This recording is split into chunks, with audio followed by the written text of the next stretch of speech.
I just dug up some CCFLs to show you how those look when they're all powered up. This is the Cutaway Millennium Falcon.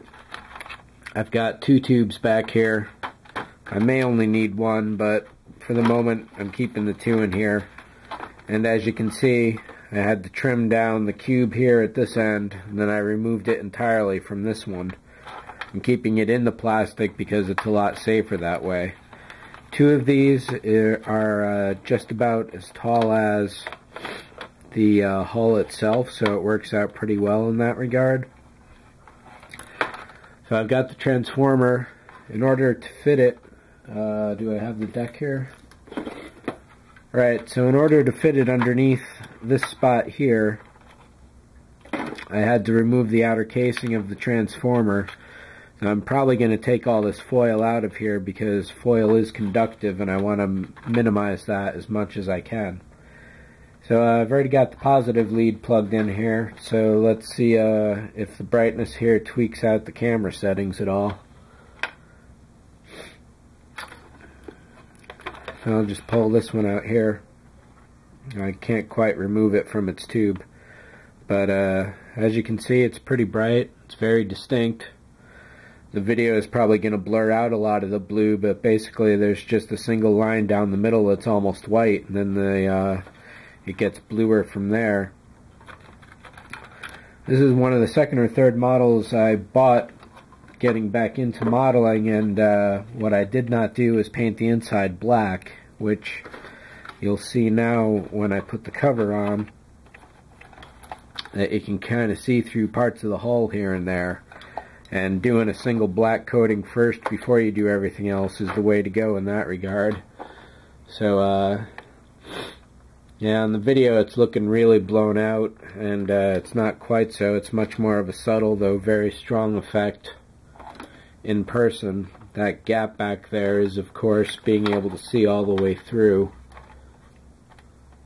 So once that is fully sealed up, of course that wouldn't be there and it'd just be one huge blue streak. What I am doing for this, and I don't have them all here with me, is this is the stand from the 1701 refit that Polar Lights made, the 350. So what I need to do is get this curvature here, cut that on maybe a piece of wood or something, and then melt these across there to get the proper diameter, because the effect looks really cool. You probably can't again see that on video because of the nature of the video. Oh, there, it doesn't look too bad, I bet.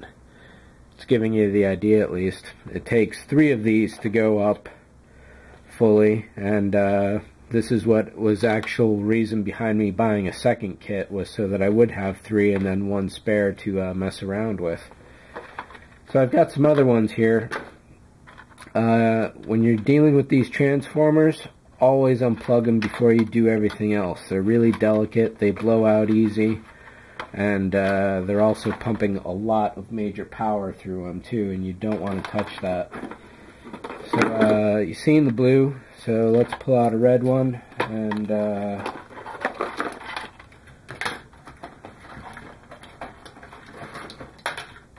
here's a white one.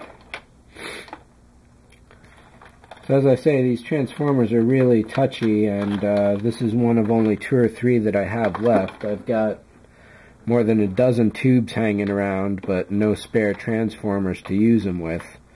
So I've got to find out the statistics on these and buy some more, because they are definitely a hassle. So, right, so we got red and white here. Let's turn you on. So the red, let me turn one of the lights off here. That's a little better. This is much more distinctly red in person than it's showing up on paper, is my bet. Let me see if I can take this end off here. Then will this come loose? No.